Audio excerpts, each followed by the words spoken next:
On Tuesday of this week, many of us gathered here in this sanctuary and on Zoom to learn from Dr. Kate Common, our theologian in residence, about our ancestors whose stories we read about in the scriptures. We remembered together how they experienced drastic climate changes and crises, how they were responding to various forces of power and conquest, how generational trauma impacts our responses, and how ways of justice-seeking and creative, faithful response continue to persist. Hearing some of these stories from a very different time that sound eerily familiar somehow brought some sense of comfort.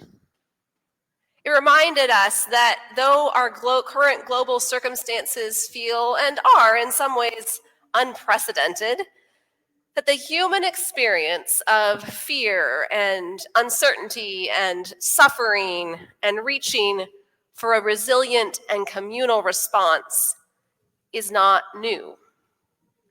Hearing these stories can sometimes help us to feel less alone. Because I don't know about you, but a lot of days I wake up and it feels like it's kind of bleak out there. That there's a lot of suffering, there's a lot of uncertainty that leads to fear and anxiety. And it looks like a time to reach, be it back to our ancestors, to our stories, to one another, to find ways to tap into that resilient, communal, loving response. So our story this morning has helped me to feel a little bit less alone as I've put myself in different people's shoes throughout the text. First of all, I think about Bartimaeus. Bartimaeus was blind for we don't know how many years. He heard about this rabbi, this teacher Jesus, who is healing and reaching across barriers and eating with people he wasn't supposed to eat with and healing all sorts of people he wasn't supposed to touch. And I wonder about how Bartimaeus felt on the side of that road that day. I imagine that uncertainty might have been one of the things that he was experiencing. Now, for him, it might have been uncertainty about how he was going to eat that day, whether people walking by were going to be kind or unkind. His uncertainty, being pushed to the margins, might have had a lot to do with his basic needs being met. He didn't know what the next day would bring, let alone the next hour. And while his uncertainty was material, it also maybe was somewhat existential. Now, for many of us living in current present circumstances, we might think our fear, our anxiety, our uncertainty is more existential. And maybe it is. But sometimes I think that that is the case because it points to the more material, the real life, real bodies, real people worries that we have about the world around us. Be it the bigger movements of society, a climate crisis, war across the globe, we may lie in bed at night perseverating over what is going to happen next. It's not because we're looking for something to be anxious about, at least not most of the time. I think, at least for me, it's because I care about all of creation and all of these humans across the globe that are living in uncertainty, whose needs matter. And so we might cry out for our world or for ourselves and that hurting, that uncertainty, that pain, have mercy on us. As Bartimaeus cried out, have mercy on me. Now, we might migrate from the side of the road where Bartimaeus is, imagining he's living in uncertainty, to the crowd. To this crowd of people. And it doesn't take much to imagine maybe this hustling, bustling crowd. Picture a busy sidewalk, a marketplace, whatever that busy crowd is in your head. And when Bartimaeus first cries out, the crowd is not on his side. In fact, they're not even really paying attention. If anything, they're kind of saying, just walking by, or it's just lost in the hubbub of it all. Within the context of his community, it's easy to imagine he was actively pushed to the side, pushed to the edge of the road, begging for his food. And when Jesus comes to the area and Bartimaeus calls out, did you hear what happened first? The crowd tried to hush him.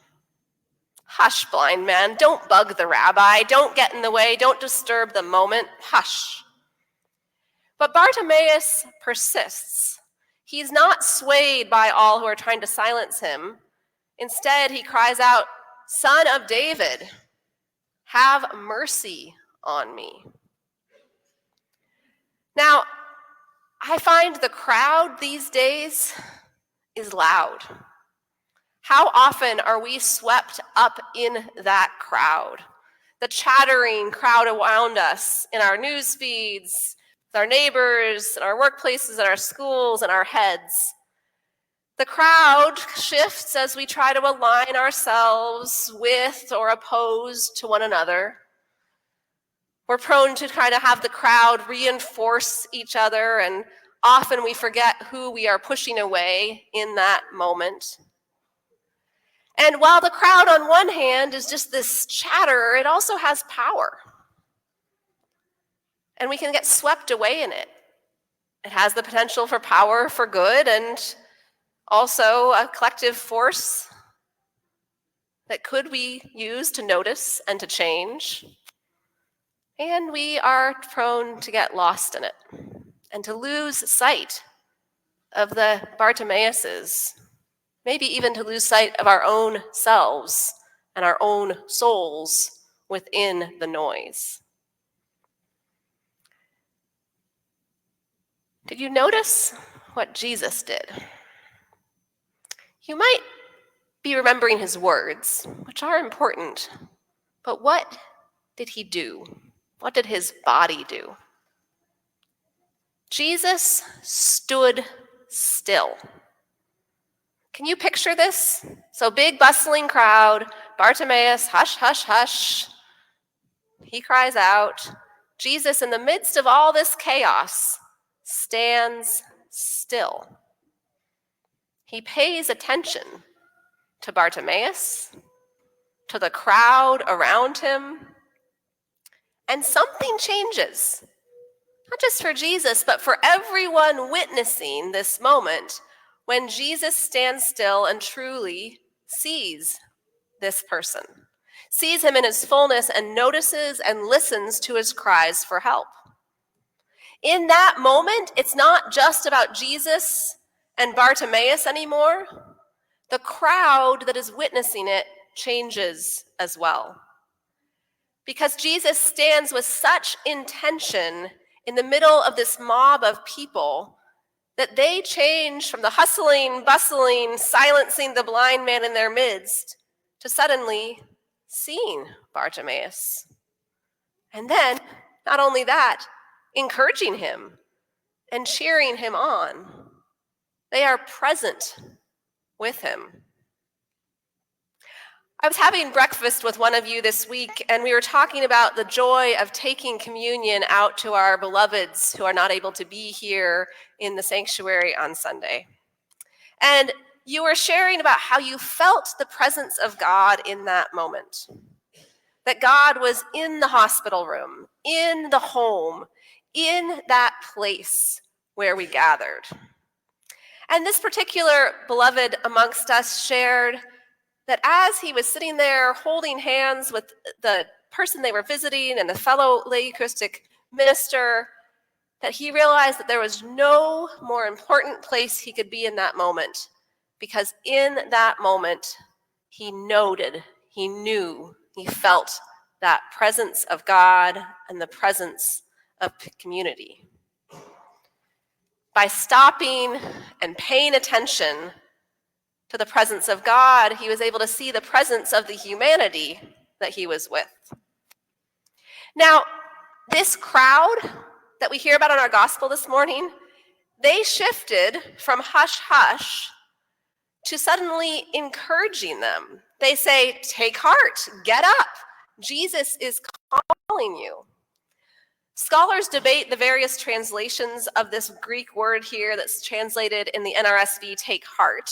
Some say cheer up, others don't be afraid. But one scholar suggested the word courage, and that captured me. That maybe have courage is what best captures the ordinary sense of the word and the strength and the contrast in this situation. We might think of the word encouragement, which is much more than a little buck up or get on with it. Encouragement literally means to strengthen the heart or to grow in courage. So this group of community members have gone from being the chattering noise to being the cheerleaders who are saying, have courage, grow in courage. Now, dear ones, maybe this is our work right now, is to stand still long enough that we are able to see the people around us, be that directly in front of us or across our globe, to stand still long enough to know that we are seen, that we are loved, that we are not alone, and to stand still long enough to shift from being part of the chatter to being the encouragers to one another. Have courage, grow in courage, take heart. Anne Lamott writes that the world is basically just one big hospital wing, where those of us who are more or less okay for now need to take care of the tenderest care of those who are not. She writes, we feed them crackers and juice and wait for the healer to come. Sometimes we are the ones needing those crackers and juice. Sometimes we're the ones feeding them. I don't know about you, but most days it's a little bit of both. But we all need that reminder to be gentle with one another, to be gentle with ourselves, to be gentle with each other. And that when we feel anxiety rising, because I know I'm not alone in feeling that, when we start to slip into despair, because we all go there in moments, when our zeal to protect what we love starts lashing out in anger and harm towards others, because that is such a human thing to do, when we notice that we are holding our breath, that we stop. We stand still. We look around. We take courage. And in that moment, that we do something. Maybe it's just reaching out and sending a text to a friend. Maybe it's walking outside and saying hello to our neighbors. Maybe if we only have a moment, it's just stretching our own arms, moving our bodies, remembering that we're part of something bigger. Maybe it's cooking someone a meal or inviting someone to a cup of tea. Whatever it is that reminds us that we are not alone on this journey, that we are to be encouraged to find those pockets of joy, of children's voices, of the sun streaming through the windows, of those crackers and juice that we share with one another. And that we hear and we share and repeat back to one another, take heart, have courage, you are loved, and you are not alone. Amen.